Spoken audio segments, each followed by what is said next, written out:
Coming up, healthcare workers call for change. The Iowa Directors Festival showcases student voices. Iowa men's wrestling wraps up their conference season in a near sweep. The cold is crashing down in Iowa City. I'll have your full forecast coming up in weather. All that and more Coming up right now on DITV.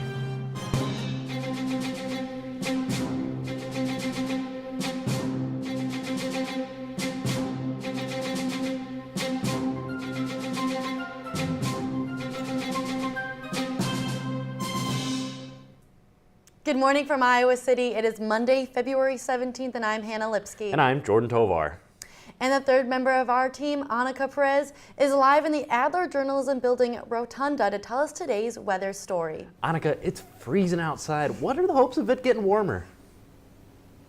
Hey guys, I'm currently inside the Rotunda where outside is a frigid 5 degrees with up to 10 to 20 mile-per-hour winds making walking to class a little more difficult. Taking a look at the Pentacrest, it looks chilly to say the least. Today, it will stay cloudy with a high of 5 degrees and temperatures dropping to around -12 tonight. Tomorrow will follow with a high of 5 and a low of -5. Make sure to wear lots of layers walking to class today as clouds result in a chilly morning. I'll have the rest of the week's forecast later in weather. For our top story today, members of the University of Iowa Healthcare Workers Union are calling for higher wages. Union leaders met with the Iowa Board of Regents on Friday, calling for over 10% increases in wages. The board responded with an offer of 3% increase in pay. The union is also requesting a standardized language for workplace violence and time off when a relative passes. An agreement has not yet been reached between the parties. The Iowa Legislative is preparing to vote on several priority issues. DITV's Cole Kruger is in the newsroom with a full breakdown of what we should expect from the next Iowa legislature. Thanks, guys. The 2025 Iowa legislative session started a little over a month ago. Some priority bills have started to be passed by the House. Some of the bills have raised concerns to Iowa residents. The first bill that is considered to be passed will protect pesticide companies from lawsuits if they follow EPA guidelines. Although no discussion of this bill has happened yet, the House plans to in the future. The next bill that is being considered by the House will expand the ban on schools teaching students about sexual orientation and gender identity in all grades K through 12. This bill was passed by subcommittee this past week. This bill has raised concerns of Iowa residents, mainly parents of kids who are currently in grade school. Parents expressed their concerns about their kids receiving inaccurate and age-appropriate information on LGBTQ concerns. U.S. Secretary of State Marco Rubio will be taking on a delegation in Saudi Arabia for direct talks with Russian officials. These talks hope to end Russia's 3-year invasion of Ukraine. Rubio's trip is a follow-up to President Trump's phone call with Russia's Vladimir Putin. Trump stated that both sides agreed to have our respective teams start negotiations immediately. Over in Israel, Israeli Prime Minister Benjamin Netanyahu on Sunday agreed to move ahead with Donald Trump's proposal to transfer the Palestinian population out of Gaza. Netanyahu stated that him and President Trump have a common strategy regarding the people of Gaza. Trump also mentioned that hostages will be released, including 19 Israeli soldiers. We'll continue to update and monitor the U.S. involvement throughout the Middle East, but for now, I'll send it back to you guys in the studio. For the first time since 2017, this flu season has been classified as one of high severity by the CDC. 35 states, including Iowa, are listed as having very high flu activity levels. So far, there have been 29 million flu-related illnesses, 370,000 hospitalizations, and over 16,000 deaths nationwide. To protect against this, the CDC recommends anyone 6 months or older to get a flu shot. Free Week starts tomorrow in downtown Iowa City with plenty of activities and events. Going Tuesday through Saturday, the Free Winter Festival is meant to showcase the city's entertainment district. Presented by X Marks the Arts, the lineup includes free admission to shows and performances across dozens of venues. The full map and schedule is available on the Iowa City Downtown District's website. The Iowa Directors Festival presented important questions to the Iowa City community this weekend. DITV's Julia Rhodes illustrated the performances and their messages. I'm here at the Riverside Theater, where audience members will soon sit and watch as students perform 2 plays with important themes. The first show, directed by Meredith Healy, was titled Far Away and discussed topics such as war, death, and drug use. Actors were challenged to convey these messages through short and often puzzling lines, leaving some audience members confused. It's been interesting hearing people say, like, okay, I didn't know what was happening, but I was really interested, which was the goal. The second show, by the name of Dutchman, focused on racial violence and relationships in the 1960s. However, the director took a different approach in trying to convey how these issues remain prevalent today. I don't really like the idea that you would look at the show and be like, oh, that's great directing.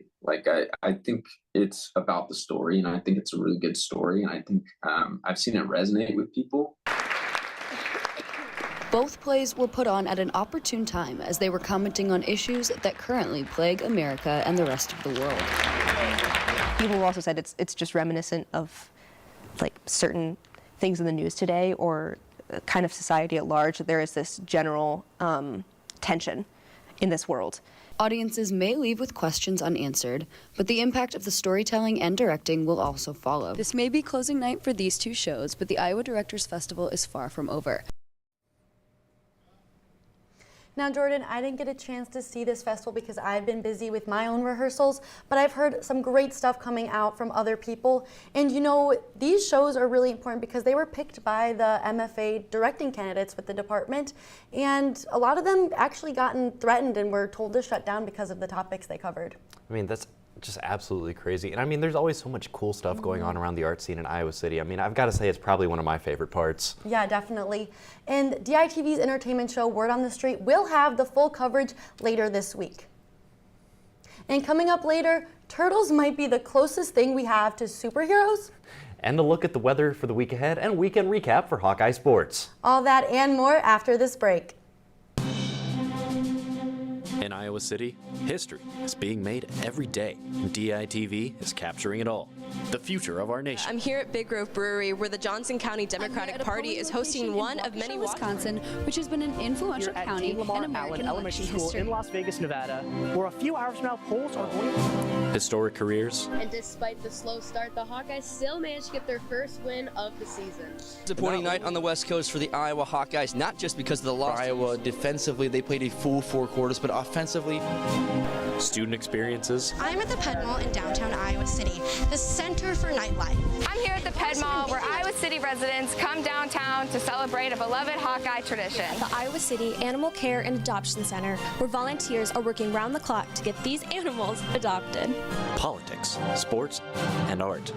Local, state, and nationwide. In front of the camera, behind the scenes, DITV. DITV. DITV. DITV. DITV Sports. DITV is capturing history. Welcome back, and thank you for tuning in on thedailyiowan.com or listening on KRUI 89.7 FM. Now let's take a look back out at the Rotunda with Annika for today's forecast. Thanks, guys. Hopefully you brought your gloves this morning as temperatures are still freezing. Wednesday through Thursday should stay frigid with a high of 4 on Wednesday and a slight improvement with a high of 9 on Thursday. As we continue to the weekend, the days will get progressively warmer as the sun starts to shine a little more.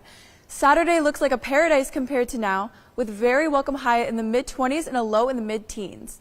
Friday looks to have highs in the mid-teens with a slight wind gusts. Sunday should be the warmest of the week with partly cloudy skies and a high in the mid-30s and a low in the mid-20s. Still a long way to go to warmer weather, so make sure to bundle up this week. I'll send it back to you guys in the studio. Now, it was great to hear from Annika, but not some great news coming out of weather today with the freezing temperatures.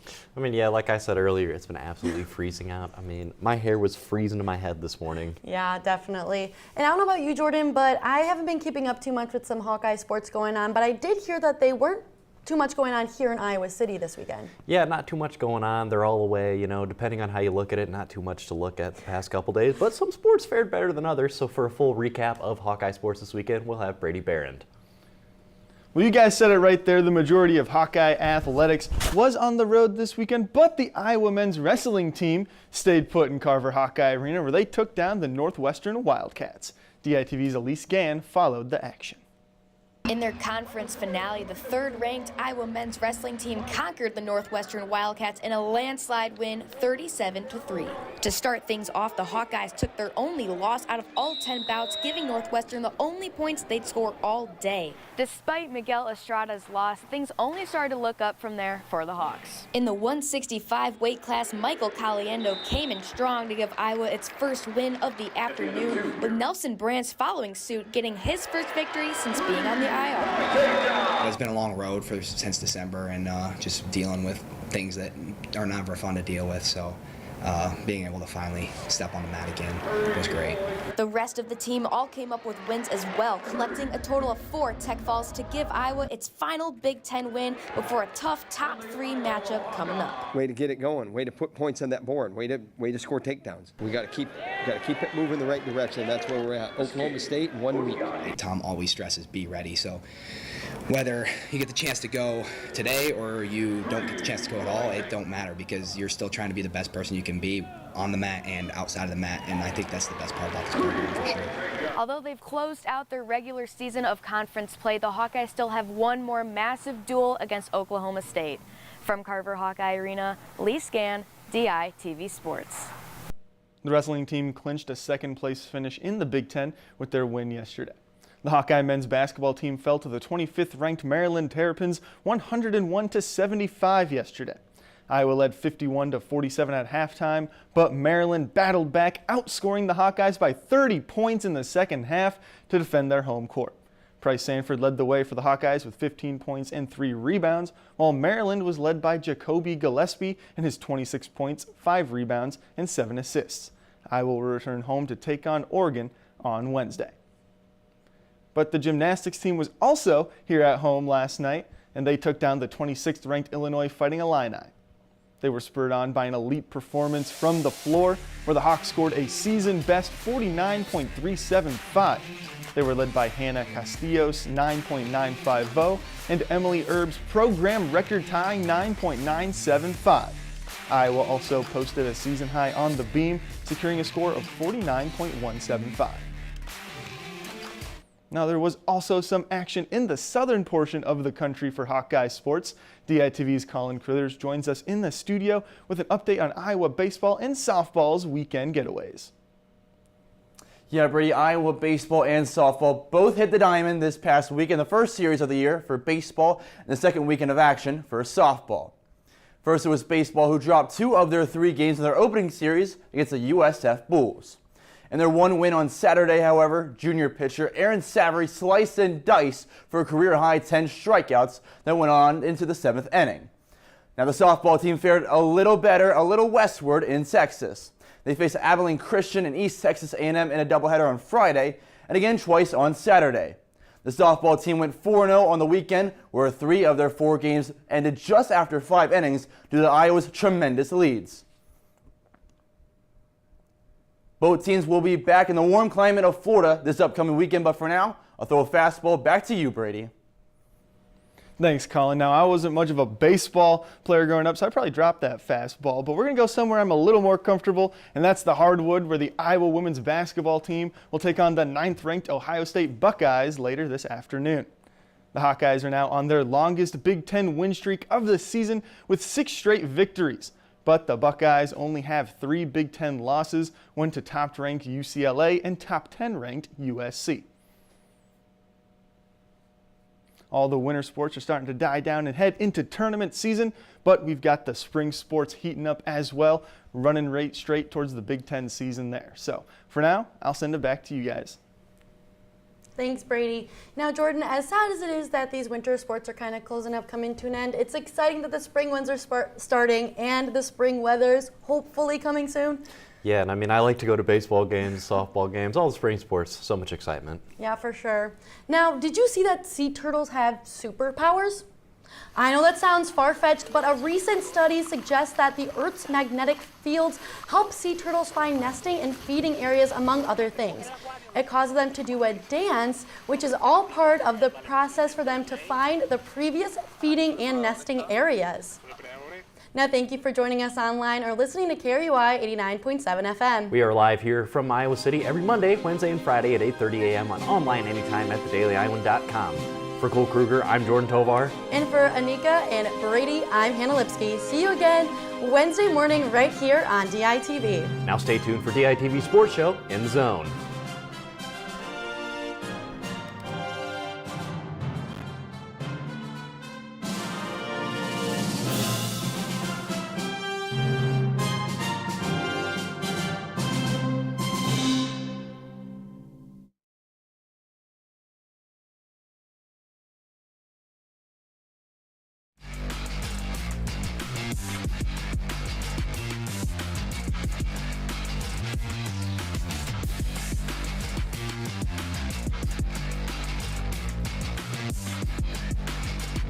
Coming up, women's wrestling bonds in a unique way.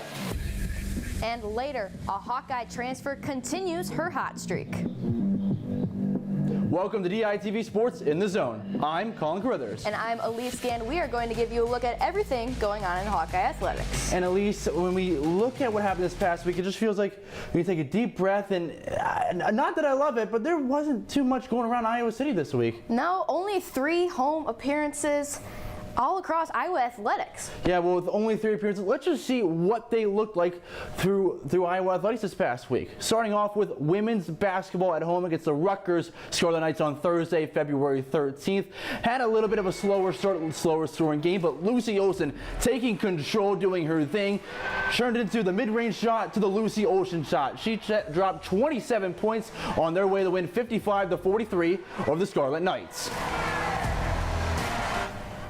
And number 3 ranked Iowa Wrestling today took on the Northwestern Wildcats in their final conference duel of the regular season in the 157. Miguel Estrada lost the opening bout, but Iowa went 9-0 from there, taking the overall landslide win 37-3 against the Wildcats. Iowa Gymnastics also in action earlier today. They had a quad this past Friday where they finished 4th against Bama, Missouri, and Illinois. But Illinois coming up to Iowa City where they fell to the Iowa Hawkeyes, who had a tremendous day on the floor, a season high total on 49 points as Iowa took home the win. But there was still some Hawkeye athletics away from campus, starting with the Hawkeye golf team, who competed in the Puerto Rico Classico last week. The team finished 13th overall, led by Josh Lundmark's 4-under par finish, which had him tied for 27th at the meet. Gage Messingham and Max Joa both finished 1 over par, tied for 55th. The Iowa men's basketball team played a couple of games this past week. First, they got a massive win over the Rutgers Scarlet Knights, 84-73 in New Jersey. The Hawkeyes trailed at halftime 42-33, but they outscored the Scarlet Knights by 20 in the second half, with Josh Dick scoring 16 of his 26 points in the second period. This game also marked Iowa's first road win of the season. They followed that up with a loss to the Maryland Terrapins, 101-75. The Hawkeyes had a lead at halftime, but got outscored 54-24 in the second half. And unlike the Iowa men's basketball team, the men's and women's track and field team found some success over the weekend. The men were led by sophomore Ryan Johnson in Tiffin, Ohio at the Robinson Family Open. Johnson broke his previous school record with a weight throw of 24.59 meters. His throw is now the second farthest in D1 NCAA this year. At the Jarvis Scott Open, Leah Love secured a personal best time in the 200-meter race with a time of 23.38. The Hawkeye tennis team also had a fruitful trip down south. Iowa took down the Memphis Tigers 4-2 on Friday. They followed it up with a win 4-1 over Ole Miss earlier today, improving the Hawks' record to an overall 5-2. The Iowa women's wrestling team has been dominant in competition all year long. Yeah, that's right, Elise. And I had a chance to speak to a few of those wrestlers earlier about the relationships and how it's impacted their performance. The Iowa women's wrestling team has capped off yet another undefeated year before heading into postseason play. These wrestlers are some of the best and most talented in the entire country, but a few of them also gather off the mat to grow in their own unique way. So our Bible study, basically, so we go over to their house after church, and usually the previous week we'll talk about things, whether we're struggling with or maybe that we want to talk about the next week. And Reese Laramendi had formulated this idea for a little while and was one of the ringleaders to get this Bible study kicked off. And then I brought it up to the girls, and they jumped on it. They were like, like, of course, you know, I think it kind of seemed like we were all waiting for someone to do this. I want us to apply it. I was like, whatever we're learning in church, like, let's talk about how we can apply this to our life. After a select few have committed to meeting weekly, there's been a recognizable impact on these athletes. Yeah, I think being able to lean on each other, you know, we do something, you know, every week, and it's very intimate, you know, we share our stories, we share our struggles, you know, and that's not easy to do. I think that we have just bonded so much. It's like a sisterhood between us now, and that's something that I have longed for. However, the Bible study has also helped them and their mindsets in matches. Taking the mat with God, knowing that whether I win or lose, it's in His will, and I'm okay with that. And while only so many members are a part of the Bible study, everyone gathers together before competitions for prayer so they may fully connect as a team. For the Goshke Family Wrestling Training Center, Colin Carruthers, DITV Sports. Beautiful story right there, Colin. Thank you for that one. In the Iowa women's basketball team's victory over Rutgers, one star shined bright. DITV's Tara Gillespie has a look at Lucy Olson's big-time performance. Last season, Caitlin Clark and Juju Watkins were known as the top scorers in the NCAA, but number 3 was number 33, Lucy Olson, and tonight she showed that by scoring 27 points against Rutgers. Olson transferred from Villanova to play for the Hawkeyes her senior year, and although it is definitely a leap of faith for her, she is finally beginning to find her groove in the black and gold. I think, like Sid said, I'm getting more comfortable in the offense. I'm finding where the shot opportunities are instead of trying to force something and make something happen. I think whatever the game brings, we won at Minnesota. I didn't have a crazy night there. We were so good that anybody can step up any night, and the last few, the ball's just been falling for me. The Hawkeyes describe themselves as sluggish to start, with many key players not hitting their shots. But Olson acted as that driving force on offense to push the Hawkeyes forward after a close first quarter. I'm glad that she's fallen into that flow and she's able to get us a bucket when we need one. And tonight was also a milestone for Olson as she reached 500 career assists. We have such great shooters that it opens me up as well, and then once they started collapsing, I'm just going to keep dishing it. I know they're going to start hitting, so I wasn't worried if they're shooting bad. I'm just going to keep feeding them the ball if they're collapsing. The Hawkeyes will need Olson to have a game like she did tonight to beat the 9th-ranked Ohio State Buckeyes on Monday night. From Carver Hawkeye Arena, Tara Gillespie, DITV Sports.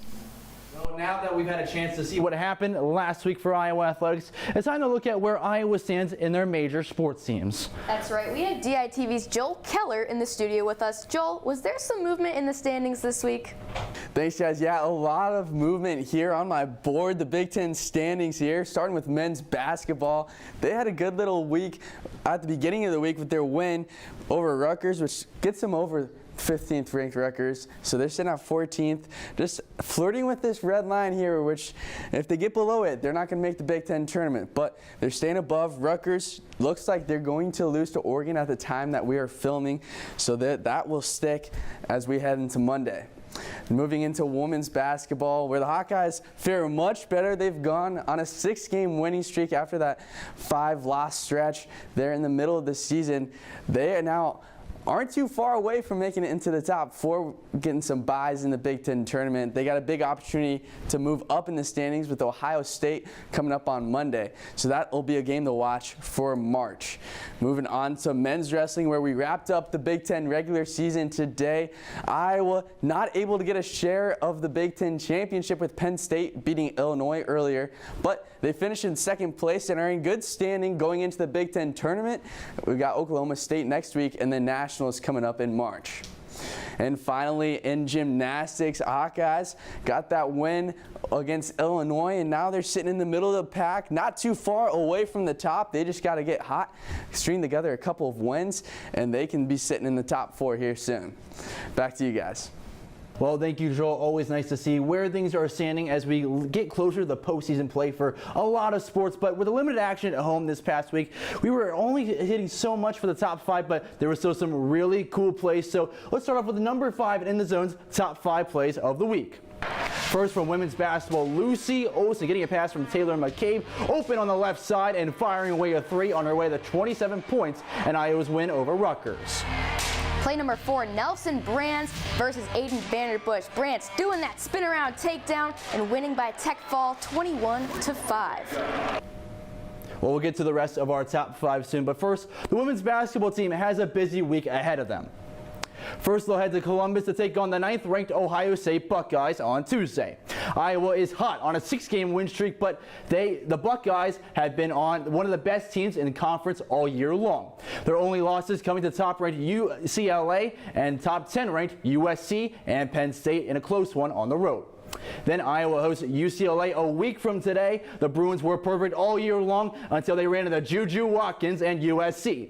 They'll play the 22nd-ranked Michigan State and Illinois before traveling to Iowa City. The Hawkeye baseball team's home opener against Loras was canceled, but they will take the field again this coming weekend for the Stetson tournament in Dillon, Florida. They'll get things rolling with a game against Notre Dame on Friday. They'll follow that up with Stetson on Saturday. And finally, they'll play UMBC on Sunday to round out their time in Florida. The Hawkeye swim and dive team will dive into Big Ten championships this week. They'll head to Columbus, Ohio for the start of the Big Ten championships on Wednesday, and they'll finish things up on Saturday. The men's basketball team has a couple of matchups with new Big Ten teams this week. First, they host the Oregon Ducks on Wednesday. The Ducks entered this one after snapping a 5-game losing streak. Last week, they're currently 10th in the Big Ten. Then, Iowa will host the Washington Huskies. Washington is trying to stay alive in the race to Indianapolis. They currently sit at 16th in the Big Ten. Plenty of action to follow on the track this week. The track and field teams will split their weekend across 4 meets. On Friday, teams will compete in the Matador qualifier in Lubbock, Texas, and the Arkansas qualifier in Fayetteville, Arkansas. However, some athletes will stay in Iowa City for the Iowa Open. The final meet of the weekend will take place in South Bend, Indiana for the Alex Wilson Invitational. And back to the top 5 plays with number 3. Karina Munoz on the floor with her pass, scoring a career high of 9.925. Iowa, as a team, scored a season high on the floor where they took the victory over Illinois. For play number 2, look who it is again. Nelson Franz revisiting the top 5 on In the Zone again, going underneath and flipping his man for 3 points on his way to help Iowa win 37-3. The Hawkeye softball team will take a state trip to Florida for the FIU Panther Invitational. They'll play a doubleheader on Friday, first playing the Lafayette Leopards and then the FIU Panthers. Then on Saturday, they'll play both the Panthers and the Leopards again to round out the weekend. The gymnastics team also takes a trip northeast this weekend. On Friday, they will take on the Maryland Terrapins. Maryland currently 6-5 overall, coming off a win over Washington. The women's wrestling team will start to wrap up their season this weekend. They'll head to Indianola, Iowa to compete in the NCWWC Regionals. They'll compete against 11 other schools, most notably Cornell College, the University of Dubuque, and Simpson College. The men's wrestling team is set to compete in a massive duel to end their season. The 3rd-ranked Hawks will host the 2nd-ranked Oklahoma State Cowboys. The Cowboys are currently undefeated and looking to get Iowa's sweep after their wins over Iowa State and UNI. But finally, Elise, we've held it off for long enough. It's time for the number 1 play on this week's In the Zone Top 5. Looking at Iowa Gymnastics, making our number 1, Hannah Castillo, making her pass on the floor. Quite a few flips, and she'll stick the landing there. We've got to see that one more time, as she also scored a career high on the floor as she gets up 2 flips and lands it, celebrates with her team on her way to her win. Again, some really cool stuff there from Iowa Gymnastics getting up there. They've been on fire, but that's all we have here for this week's episode of In the Zone. To keep up to date with all of Iowa athletics, make sure to stay tuned to DailyIowan.com and our YouTube page. For all of us here at DITV, I'm Elise Gann. And I'm Colin Crithers. We'll see you next week for DITV Sports In the Zone.